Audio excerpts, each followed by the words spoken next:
Dur bırakma. Al. Az önce şey demiştim. Ne eləmişdim? Her dəfə məni borclu çıxarmağı bırak. Yok ama. Mən sana bayaq dedim ki.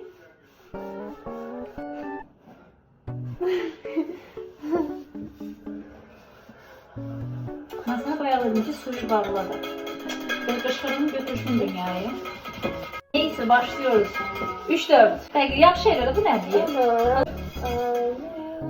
I know.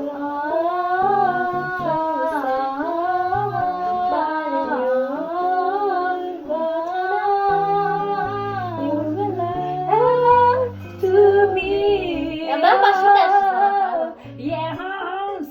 Come on. Bu nədir? Sen demirlə sürtübsən. Bu demir değil. Budur. Bu değil o. Ama ben size anlattım. Sen nereden bilirsen bana öğrendiğini. Analar bilər. Ama yanlış biliyormuşsun demek ki yapmadım ben. Get gözəl insandan mayar olmayacaq. Qavarit idi krasavitsa. Ondan sonrası nümrə neyse. I know, come on baby. Now.